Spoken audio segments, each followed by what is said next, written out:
తట్టుకోలేకపోతున్నారు.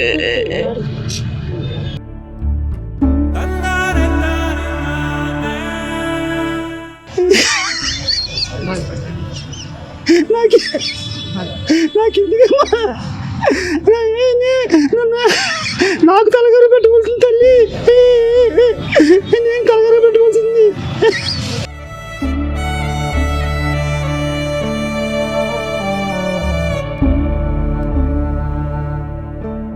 Body కూడా వాళ్ళ ఇంట్లో ఫ్రిడ్జ్లో ఉండేటప్పుడు కానీ ఒక రక్తపు చుక్క కూడా లేదు.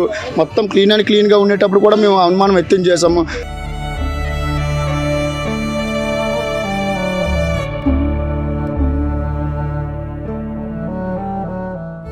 ఇప్పుడు మీరే అంటున్నారు కదా హత్య ఆ ప్లేస్లో జరగలేదు, కానీ వాడు సీన్ రీక్రియేట్ చేసామని ఆ ప్లేస్కి వచ్చి చెప్పాడు, ఇక్కడే చేశాను, ఇలా చేశాను.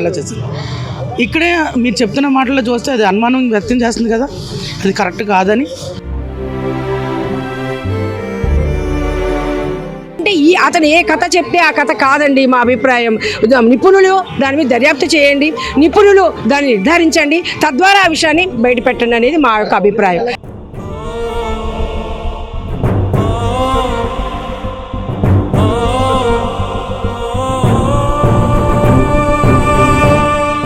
సార్, ఈ హత్య ఇక్కడే జరిగిందా లేదు ఇంకెక్కడైనా జరిగిందా, ఇతను ఒకడే చేశాడా, లేదంటే ఇతను వెనకాల ఇంకా ఎంతోమంది ఉన్నారని చెప్పేసి మేము అనుమానం చెందుతున్నాము.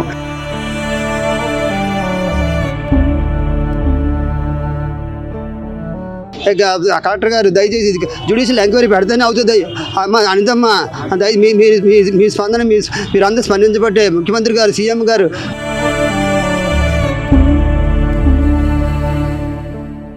అందమైన అమ్మాయి జీవితం అర్ధాంతరంగా ముగిసిపోయింది.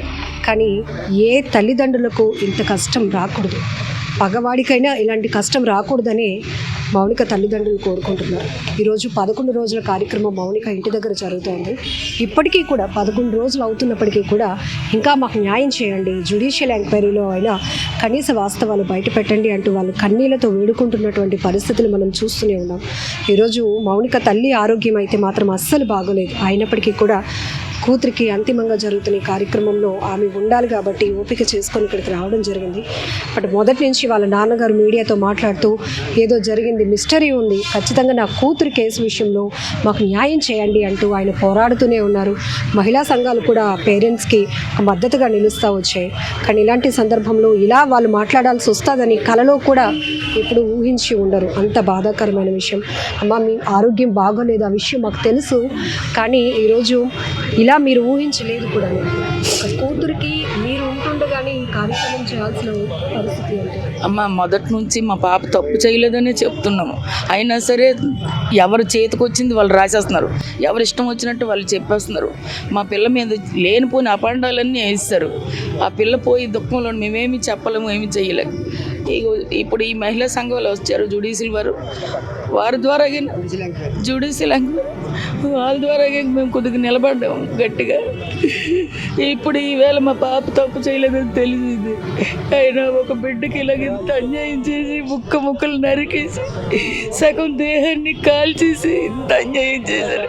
మాకు న్యాయం చేయండి, మా బిడ్డకి మరొక బిడ్డకి ఇలాగ అన్యాయం జరగకూడదు.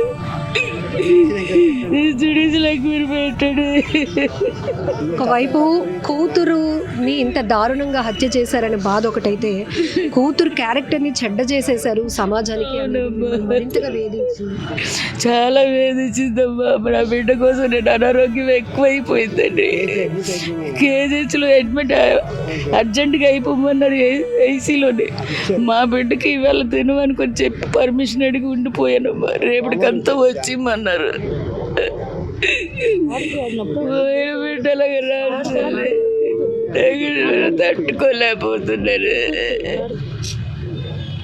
వేణుగోపాల్ గారు, ఈరోజు ఈ ఫోటోలో ఇలా మీ కూతురు చూస్తూ కూడా మీరు మాకు న్యాయం చేయండి అని ఇప్పటికీ అడుగుతున్నారు, జ్యుడిషియల్ ఎంక్వైరీ డిమాండ్ చేస్తున్నారు. ఇప్పుడు మళ్ళీ రవీంద్రని 3 రోజులు కస్టడీకి తీసుకున్నారు. రవీంద్ర వాళ్ళ ఫ్లాట్లో చేయలేదు, ఫ్రెండ్ ఇంట్లో చేశారనే విషయాలు కూడా బయటకు వచ్చాయి. ఇప్పుడు మీరు ఏం చెప్తున్నారు? అమ్మ నన్ను పిలవగానే నాకేం తెలియదు బాబు, ఇలాగ నా కూతురు ఈవెంట్కి వెళ్తానని చెప్పి ఇదైపోయింది, వాడి చేతిలో చనిపోయింది. అయితే పోలీసులు అడిగారు, బాబు మీకేంటి, మాకేం తెలియదు అంటే ఈ విధంగా రాయించారు. ఇలాగా మీ పాప అపార్ట్మెంట్లో రవీంద్ర చేతిలో చనిపోయింది, ఎలా చనిపోయిందని డేటింగ్ యాప్ అన్నాడు. డేటింగ్ యాప్ ఏంటి బాబు అంటే పర్లేదు మీరు రాయండి, ఆ డేటింగ్ యాప్ మాకు తెలిసి మేము ఎంక్వైరీ చేసాము, ఏంటి మీరే ఎంక్వైరీ చేసి చెప్పండి సార్ అంటే మేము ఎంక్వైరీ చేసాము డేటింగ్ యాప్ అని, ఆ ద్వారా మీ పాప చనిపోయింది, వాడు తీసుకెళ్ళాడు అని చెప్పి.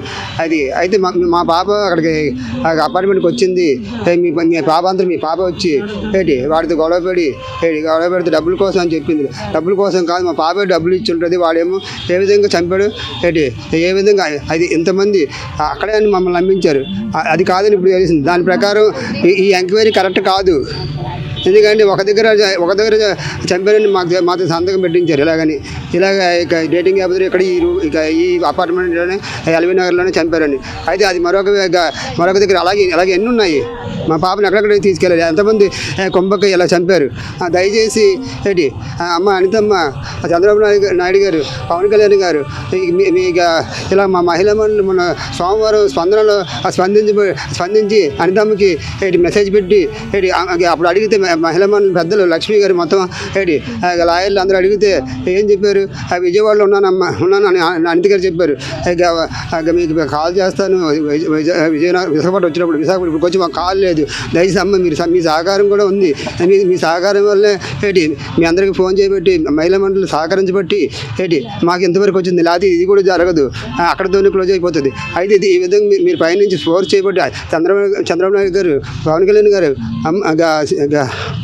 అనిత గారు, హోంమంత్రి గారు మీరు అందరూ స్పందించబట్టి మాకు ఇది రెండో కోణం వచ్చింది. ఈ విధంగా మరి పూర్తి స్థాయి దర్యాప్తు చేయాలి, జ్యుడిషియల్ ఎంక్వైరీ పెట్టాలి. ఇదంతా ఫస్ట్ నమ్మించడం, ఇక్కడ చనిపోయింది అని మాతో కాగితాలు రాయించడం, అలాగే వైట్ పేపర్ మీద సంతకాలు పెట్టించడం మా నలుగురు ఫ్యామిలీతోనే అది అలా తప్పు కదా. ఇప్పుడు దేనికోసం ఇటువంటి కేసులు మాఫీ చేయడం కోసం వాళ్ళకి ముందే తెలిసి ఉండొచ్చు. దయచేసి మాకు పూర్తి ఎంక్వైరీ కావాలి. ఇటువంటి ఎంక్వైరీలు పనిచేయవు. ఎందుకంటే ఇది ఒకటే కాదు, ఇంకా ఉండొచ్చు. ఇంకెక్కడెక్కడ ఎవరెవరో కుంభకాయ చేశారో, ఎంతకాలం నుంచి ప్లాన్ చేస్తున్నారో. మా పాప ఎటువంటి చెడు చేయొద్దు. మాకు తెలుసు మా పాప ఎప్పుడు చాలా బుద్ధిగా ఉంటుంది. వెళ్ళడం, డ్యూటీకి వెళ్ళడం మా అందరి కోసం ఈవెంట్ కూడా చేస్తుంది. ఎందుకంటే వద్దమ్మా అంటే డాడీ నా పెళ్ళి అయ్యే వరకు డాడీ, తర్వాత మీకు ఎవరు చూస్తారు డాడీ,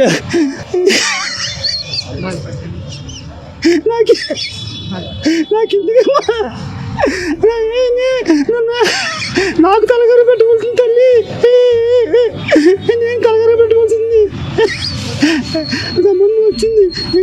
ఫోటోలో ఇంత అందంగా ఉంది మీ పాప. ఆఖరి రోజు మీరు కార్యక్రమం మార్చురీ నుంచి తీసుకెళ్ళినప్పుడు కనీసం మొహం కూడా చూసుకోలేనటువంటి పరిస్థితి అయిపోయింది. మొఖం నాకు చూపించలేదమ్మా. సోమవారం వెళ్ళిపోయింది ఆ చెల్లికి, వాళ్ళ అక్కకి చెప్పేసి నేను అప్పుడే మొఖం చూడలేదు. తర్వాత నాకు కూడా వాళ్ళు ఎల్బీ నగర్ అని చెప్పారు, అక్కడ చంపి ఆ ప్లేస్కి నాకు తీసుకెళ్ళలేదు. వాడితో పాటు వాడేది మా పాప శాంపిల్స్ కలెక్షన్ అని చెప్పేసి కానిస్టేబుల్ తీసుకెళ్ళారు. అది తీసుకెళ్ళి మధ్యలోనే మాస్కులు కొను బాబు అని చెప్పారు ఒక షాప్ దగ్గర. మళ్ళీ ఎవరో పోలీస్ అధికారి ఫోన్ చేసి వెనక్కి తీసుకొచ్చండి వాడిని అని చెప్పారు. వాడి ఇంటికి చూపించలేదు, వాడి ఇల్లు ఎక్కడో తెలియదు, వాడిని శాంపిల్స్ నన్ను తీసుకెళ్ళలేదు. అయితే దయచేసి అది కరెక్ట్ కాదు. ఎందుకని ఇవన్నీ మాఫీ చేయనందుకు వాడి వైపు సపోర్ట్ చెప్పడానికి వాడేదో డేటింగ్ యాప్ అని చెప్పాడు. అదే కోణంలో మా చేత డేటింగ్ యాప్ రాజు అంటే దానికి దీనికి కరెక్ట్గా లెవెల్ అవుతుందని ఆ కేసు వాడి వైపు అవుతుందని అదే ఏసీపీ గారు ఇదే చెప్పారు. ఎలా చెప్పిస్తారు ఏసీపీ గారు? ఈ ఇంట్లో కాదు, మీరు పూర్తి ఎంక్వైరీ చేయకండి ఎలా చెప్తారు అయ్యా? ఇది ఎలాగయ్యా చెప్తారు పెద్దవాళ్ళు? అయ్యా సిపి గారు, కమిషనర్, ఆ పోలీస్ గారు దయచేసి ఇది తప్పు మీకే అర్థమవుతుంది. మీరు ఈ విధంగా కాదు. దయచేసి కలెక్టర్ గారు దయచేసి జ్యుడిషియల్ ఎంక్వైరీ పెడితేనే అవుతుంది. అమ్మ అనితమ్మ, మీ స్పందన మీరు అందరూ స్పందించబట్టే, ముఖ్యమంత్రి గారు, సీఎం గారు, పవన్ కళ్యాణ్ మీరు అందరూ స్పందించబట్టే మాకు ఇంతవరకు తేలింది. ఇంకా మౌనిక కేసులో మొదటి నుంచి కూడా కుటుంబానికి చాలా సపోర్ట్గా ఉన్నారు. ఖచ్చితంగా మేము కాలనీ వాసులం, మాకు అనేక రకాల అనుమానాలు ఉన్నాయంటూ మొదటి నుంచి చెప్తూనే ఉన్నారు. ఆ రోజు మీరు కూడా మాట్లాడడం జరిగింది, పోలీసులు ఎంక్వైరీ జరిగినప్పుడు మీరు కూడా వచ్చున్నారు. అప్పటికి 11 రోజులు ఈ కార్యక్రమం రోజుకి వచ్చినటువంటి అప్డేట్స్ చూస్తే చాలా ట్విస్టులు కనబడుతున్నాయి. రోజు వరకు మేము అడిగింది పోలీసు వాళ్ళు కూడా ఖచ్చితంగా ఆ రోజు ఇంట్లో ఉన్నప్పుడు కూడా మేము అడిగాము. సార్ అతను దేంతో ఇది దౌర్జన్యానికి పాల్పడ్డాడని మేము అడిగాము. అడిగితే అక్కడ ఒక కత్తి చూపించారు. మేము అప్పుడే అనుమానం వ్యక్తం చేశాము. ఆ ఒక కత్తితో అయితే ఈ పని అయింది కాదు, ఒక వ్యక్తితో అయితే ఇది సాధ్యం కాదు. కత్తిని కూడా చూపించారు. ఆ కత్తి కూడా మామూలుగా ఒక వైపునే, అది ఒక కత్తి మామూలుగా ఒక పిడి ఉంది, మామూలుగా స్టీల్గా ఉంది. దానికి ఏమో రంపం లాగా ఇలా కోసిమట్టు ఉంది. కానీ అది కూడా దాంతో అయితే సాధ్యం కాదని కూడా మేము అప్పుడే అనుమానాలు వ్యక్తం చేశాము. అలాగే ఐడి కార్డు పెనుగులాట్లో తీసుకున్నారని చెప్పేసి మాకు పోలీసు వారు న్యూస్లో మేము చూసాము. అది కూడా కరెక్ట్ కాదు. ఎందుకంటే ఐడి కార్డు అనేది ఒక పెనుగులాట్లోని లాక్కునే పీక్కునే టైంలోనైతే ఆ ఐడి కార్డుకి ఒక తాడు ఉంది. ఆ తాడు తెగిపోలే, ఐడి కార్డు మొత్తం నలిగిపోలే. కానీ ఐడి కార్డు అనేది ఎక్కడా కూడా నలగలేదు. ఎలాగైతే డిపార్ట్మెంట్ ఎలాగైతే ఇచ్చిందో అది అలాగే నీట్గా సీల్ చేసి నీట్గా ఉంది. దాంట్లో కూడా మేము అనుమానం వ్యక్తం చేసాము. అలాగే బాడీ కూడా వాళ్ళ ఇంట్లో ఫ్రిడ్జ్లో ఉండేటప్పుడు కానీ ఒక రక్తపు చుక్క కూడా లేదు. మొత్తం క్లీన్ అండ్ క్లీన్గా ఉండేటప్పుడు కూడా మేము అనుమానం వ్యక్తం చేసాము. సార్ ఈ హత్య ఇక్కడే జరిగిందా, లేదు ఇంకెక్కడైనా జరిగిందా, ఇతను ఒకడే చేశాడా, లేదంటే ఇతను వెనకాల ఇంకా ఎంతోమంది ఉన్నారని చెప్పేసి మేము అనుమానం చెందుతున్నాము అని మేము ఏదైతే అనుమానం పడ్డామో అదన్నీ కూడా ఈ రోజుకి నిజ స్వరూపులుగా అన్నీ బయటకు వస్తున్నాయి ఒక్కొక్కటిగా. అలాగే పోలీసు వారు మొత్తంగా మౌనిక అయితే రవీంద్ర అయితే చంపాడో, రవీంద్రకి ఎంతమంది అయితే పాల్పడ్డాడో ఈ రోజు మళ్ళీ ఇప్పుడు కొత్తది మేము చూసుకుంటే ఒకటి కొత్తగా వెలుగులోనికి వచ్చింది. ప్రజలందరూ కూడా చూస్తున్నారు. ఎక్కడో అపార్ట్మెంట్లోని వేరే దగ్గర చంపేసి ఆ అపార్ట్మెంట్కి తీసుకెళ్ళాడు ఒకడు అంటే ఒక మనిషిని బాగున్న మనిషిని తీసుకెళ్లాలంటేనే అసాధ్యం. అది అలాంటిది చంపిన వ్యక్తిని తీసుకొని వెళ్ళాడంటే అక్కడ ఉన్నటువంటి సీసీ కెమెరాలు, అపార్ట్మెంట్ చుట్టూ సీసీ కెమెరాలు ఉన్నాయి. ఆ సీసీ కెమెరాల ప్రకారం కూడా మాకు కొన్ని ప్రెస్కి మీరు రిలీజ్ చేయలేదు, కొన్ని ప్రజలకు రిలీజ్ చేయలేదు. సాక్ష్యాలు తారుమారు అవుతాయి అనుకున్నాను. కొన్ని కుటుంబ సభ్యులకు పిలిచి చూపించాలి కదా. కొన్ని మా ప్రజాప్రతినిధులు ఉన్నారు, వాళ్ళకి చూపించాలి కదా. లేదంటే మా కులప నాయకులు ఉన్నారు, వాళ్ళకి చూపించాలి కదా. కనీసం ఇప్పటికంటూ ఏది మాకు రిలీజ్ చేయలేదండి. ఇప్పుడు తను చెప్పినట్టు చాలా డౌట్స్ ఉన్నాయి మేడం. ఏంటంటే అదే ఒక సీన్ రీక్రియేట్ చేసామని చెప్పి పోలీసులు మన దగ్గర రీక్రియేట్ చేశారు. తనకి మా బ్రదరే వెళ్ళారనమాట. సీన్ రీక్రియేట్ చేసి వాడు చెప్పినప్పుడైనా ఇంట్లో ఏం జరిగిందని క్లియర్గా చెప్తాడు. సీన్ రీక్రియేషన్ అంటేనే అదే కదా మేడం, ఏం జరిగిందో క్లియర్ కట్గా చెప్పడానికి. వెంటనే సీన్ రీక్రియేట్ చేస్తారు, ఎక్స్ప్లెయిన్ చేయాలి. అది అంటే ఎక్కడ జరిగింది, ఎలా చేసామని. ఇప్పుడు తను అక్కడే నిజం చెప్పలేనప్పుడు ఇప్పుడు మీరే అంటున్నారు కదా హత్య ఆ ప్లేస్లో జరగలేదు, కానీ వాడు సీన్ రీక్రియేట్ చేసామని ఆ ప్లేస్కి వచ్చి చెప్పాడు, ఇక్కడే చేశాను, ఇలా చేశాను. ఇక్కడే మీరు చెప్తున్న మాటల్లో చూస్తే అది అనుమానం వ్యక్తం చేస్తుంది కదా, అది కరెక్ట్ కాదని. ఒక ప్లేస్లో చంపేసి అక్కడ నుంచి వేరే ప్లేస్కి తీసుకెళ్ళినప్పుడు అక్కడ నుంచి ఇక్కడికి ఎంత డిస్టెన్స్ ఉంది, డిస్టెన్స్ క్యాలిక్యులేట్ చేయాలా, ప్లేస్ క్యాలిక్యులేట్ చేయాలా. అక్కడ ఒక మనిషిని ఇంకో మనిషి తీసుకువెళ్ళాలంటే ఖచ్చితంగా ఒక పర్సన్ అయితే తీసుకువెళ్ళాడు. మామూలుగా ఉన్న పర్సన్, తను చెప్పినట్టు మామూలుగా ఉన్న పర్సన్ అయితే ఎవరైనా బాగాలేని పర్సన్ ఎత్తుకొని వెళ్ళొచ్చు, కానీ ఓ చనిపోయిన వ్యక్తిని ఎత్తుకెళ్ళాలంటే ఖచ్చితంగా ఒక పర్సన్ వల్ల అయ్యేది కాదు. దాన్ని తీసుకువెళ్ళాలంటే ఎలా తీసుకెళ్ళండి ట్రాలీ ఏది, ఏ ప్లేస్లో తీసుకెళ్ళారు, ఎలా తీసుకెళ్లారు, వెహికల్ ఏంటి, అసలు అక్కడ ఆ సిచ్యువేషన్లో అక్కడ ఆల్రెడీ ఒక ఫంక్షన్ ఏదో జరుగుతుందన్నారు. అక్కడ so many people are present there, అక్కడ ఉన్నప్పుడు వాళ్ళు ముందు నుంచి ఒక మధ్యాహ్నం సమయంలోనో ఒక సాయంత్రం సమయంలోనో ఒక బాడీని తీసుకువెళ్తున్నారంటే దాన్ని ఎట్లాగా డిస్మాంటిల్ చేసింది అక్కడ, చంపేసింది అక్కడ, లేదా వేరే ప్లేస్లో చంపేశారా, ఇది ఒకలే చేశారా, లేకపోతే ఇంకొకరు ఎవరైనా ఉన్నారా, సపోర్టర్స్ ఎవరైనా ఉన్నారా, ఇలాంటి డౌట్స్ మాకు చాలా మట్టుకు వస్తున్నాయి. ఇప్పుడు మొన్నటి వరకు అయితే ఈ డౌట్స్ కూడా రాలేదు మేడం. ఎందుకంటే సీన్ రీక్రియేట్ చేసినప్పుడు అతను చెప్పేశాడు నిజంగా ఇలా జరిగింది. పోలీసులు కూడా దాన్ని ఏమన్నా అంటే ఇదే దర్యాప్తులోనే మేము చేసింది ఇదే జరిగింది, పర్టికులర్గా ఇదే జరిగిందని చెప్పేసి దాన్ని క్లోజ్ చేసడానికి ప్రయత్నం చేశారు. జ్యుడిషియల్ రిమాండ్కి పంపించి ఇక్కడ నుంచి, ఎందుకంటే అయిపోయింది, చెప్పేశాడు, ఇది జరిగింది, ఇలాగ ఉంది, అంతే. మీరు చెప్పింది నిజమే నమ్మేస్తాం, మేము నమ్మేస్తాం. ఎందుకంటే జ్యుడిషియల్ ఏం చెప్తే అదే, న్యాయంలో ఏది చెప్తే అదే, పోలీసు ఏది చెప్తే అదే. మేము ప్రజలు అండి, మాకేం తెలుస్తుంది, ఏది నిజమో, ఏది న్యాయమో, ఏది నమ్మకం మాకు ఎలా తెలుస్తుంది, వాళ్ళు చెప్తేనే తెలుస్తుంది. లక్ష్మి గారు, మాకు కలుగుతున్న 7 అనుమానాలను నివృత్తి చేయాల్సిన బాధ్యత మీదే. జ్యుడిషియల్ ఎంక్వైరీ కోరుతున్నారు. ఇప్పుడు రవీంద్ర మళ్ళీ 3 రోజుల కస్టడీకి పోలీసులు కోరటం, నిన్నటి నుంచి కూడా మొన్న కూడా మళ్ళీ అక్కడ ఏం జరిగిందో తెలుసుకునే ప్రయత్నంలో రవీంద్ర ఇల్లు కాదది, రవీంద్ర ఫ్రెండ్ ఇల్లు అని తెలుస్తుంది. అక్కడి నుంచి మీకు వస్తున్న డౌట్స్ క్లియర్గా చెప్పండి. రవీంద్ర వాళ్ళ ఫ్రెండ్ ఇల్లు అన్నప్పుడు ఆ రవీంద్ర వాళ్ళ ఫ్రెండ్ ఇంట్లో ఇలాంటి నేరం జరిగిన ఆనవాళ్ళు ఉన్నాయా, అట్లాంటి అవకాశాలు ఉన్నాయా అనేది ఒక నిపుణులతో నిర్ధారించాల్సిన విషయం. ఎందుకంటే ఆ రోజు ఇన్సిడెంట్ జరిగింది ఆదివారం 10 గంటలకి నేరం జరిగింది అంటున్నారు. అమ్మాయి 10:15 ఇంట్లో నుంచి బయలుదేరింది అంటున్నారు. మరి ఇక్కడ నుంచి అన్ని సీసీ ఫుటేజ్లు అంతా హైవే మీద ఉన్నాయి. అట్లా అక్కడికి వెళ్ళిన తర్వాత ఇప్పుడు ఆ ఇంట్లోకి వెళ్ళిందా అమ్మాయి ఎక్కడికి వెళ్ళింది అనేది మొత్తం ఆ వీధిలో ఉన్న సీసీ ఇప్పుడు అనేక అపార్ట్మెంట్స్కి ఉన్నాయి. అది కాక ఇప్పుడు చెప్పిన స్టేట్మెంట్ ప్రకారం చూసుకున్నప్పటికీ కూడా అక్కడ చంపేసి నేను తీసుకొచ్చి ట్రాలీలో ఇక్కడ ముక్కలు చేశాను అంటున్నాడు. ఇప్పుడు చెప్తున్నా అంటే పాత అపార్ట్మెంట్లో ముక్కలు చేశాను అంటున్నాడు. అసలు పాత అపార్ట్మెంట్లో ముక్కలు చేయడానికి ఆ అమ్మాయిని తీసుకొని రావాలి కదా బాడీని. ఆ బాడీని తీసుకురావాలంటే ట్రాలీలో పట్టే అవకాశం లేదు. ఆ అమ్మాయిని మడిచిపెట్టినా కానీ ట్రాలీ పట్టదు. పట్టక ఒక మడిచిపెట్టబడ్డ కాలుకే నిండిపోయింది. ఆ రోజు ట్రాలీలో మడిచిపెట్ట కాళ్ళు కానీ నరికేసి మడిచిపెట్టిన కాళ్ళకు మాత్రమే ఆ రోజు ట్రాలీ నిండిపోయింది. మరి అలా నిండిపోయినప్పుడు మరి మిగతా బాడీ నడుము పై నుంచి ఉన్న బాడీని ఎప్పుడు తీసి ఎట్లా వచ్చింది, ఆ పైన తల ఏంటి, కాళ్ళు చేతులు ఏంటి, ఇవన్నీ కూడా అనుమానమే. కాబట్టి అక్కడ నుంచి బాడీని యథాతథంగా తీసుకొచ్చి ఇక్కడ ముక్కలు చేశానన్నప్పుడు యథాతథంగా ఎలా పట్టుకొస్తుంది? యథాతథంగా ఎలా ట్రాలీలో తీసుకురావడానికి అవకాశం లేదు. అంటే మోసుకొచ్చాడా, లేదా ఒకడే మోసుకొచ్చాడా, ఒకడే లాక్కొచ్చాడు. ఆ రోజు అక్కడ ఫంక్షన్ జరుగుతుందంట. ఆ రోజు మాకు తెలిసిన ఇన్ఫర్మేషన్ ప్రకారము ఆ అపార్ట్మెంట్ ఇప్పుడు చెప్తున్న కొత్త సీన్ క్రియేట్ చేశాడు కదండి. కొత్త పాట పాడుతున్నాడు. ఈ కొత్త పాట పాడుతున్న దానికి పాత సీన్కి మధ్యలో ఆ రోజు ఫంక్షన్ ఉంది ఆదివారం నాడు. మరి అంత ఫంక్షన్ జరుగుతున్న దగ్గర మరి ఇతను ఎట్లా ఆమె చచ్చిపోయిన ఆమెను ఎలా పట్టుకురాగలిగాడు? అంత జనసమర్థం ఉన్న చోట్ల నిజంగా పట్టుకొస్తే కనుక ఇక్కడే ముక్కలు జరిగిందని చెప్తూ ఈ కథ అంటే అతను ఏ కథ చెప్తే ఆ కథ కాదండి మా అభిప్రాయం. నిపుణులు దాని మీద దర్యాప్తు చేయండి, నిపుణులు దాన్ని నిర్ధారించండి, తద్వారా ఆ విషయాన్ని బయట పెట్టండి అనేది మా యొక్క అభిప్రాయం. మేము కోరుకుంటుంది అది. ఇంత శాస్త్ర సాంకేతిక పరిజ్ఞానం అభివృద్ధి అవుతున్న ఈ దశలో ఏమి జరిగిందని తెలుసుకోవడంలో ఇంత అంబిక్విటీ ఏంటి, ఇంత అస్పష్టత ఏంటి, ఇంత గందరగోళం ఏమిటి? దర్యాప్తు వ్యవస్థ అనేక సంబంధించిన స్క్వాడ్స్ని తెప్పించాలా, అనేక మంది నిపుణుల కమిటీ తీసుకొచ్చాలా. అసలు ఏమీ జరగలేదని మన వాళ్ళే భావిస్తే ఇంకెవరు తెప్పిస్తారు? వాళ్ళు నేరస్తుడు చెప్పింది కరెక్ట్ అని నమ్మితే ఇంకేమీ మాట్లాడాల్సిన అవసరం లేదు.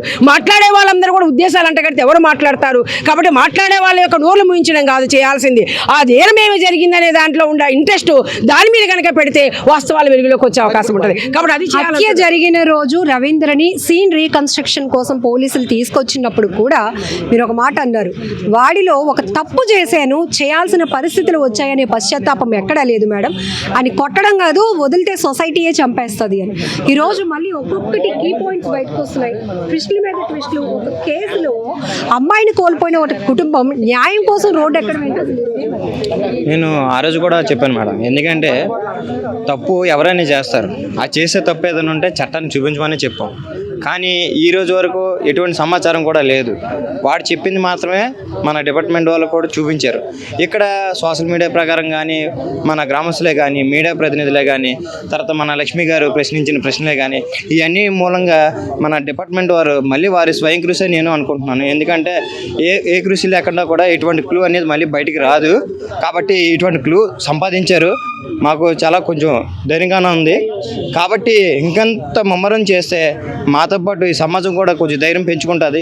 ఎందుకంటే రేపు పొద్దున ఎవరైనా తప్పు చేయాలన్నా కూడా ఈ యొక్క సమాజంలో ఎక్కడైనా ఏ విధంగా సరే దొరుకుతారు అన్న ఒక భావన, భయం వాళ్ళకి కలుగుతుంది. నేరం నుంచి తప్పించుకోలేము, ఎలాగైనా బయట సొసైటీలో ఖచ్చితంగా ప్రజలకి ఖచ్చితంగా భయం అనేది కలుగుతుంది మేడం. ఇటువంటి భయం ఉంటే ఎవరైనా సరే రేపు పొద్దున ఇటువంటి ఘోరాలు నేరాలు చేయకుండా వాళ్ళు భవిష్యత్తు మంచిగా చూసుకుంటారు అనుకుంటున్నాను నేను.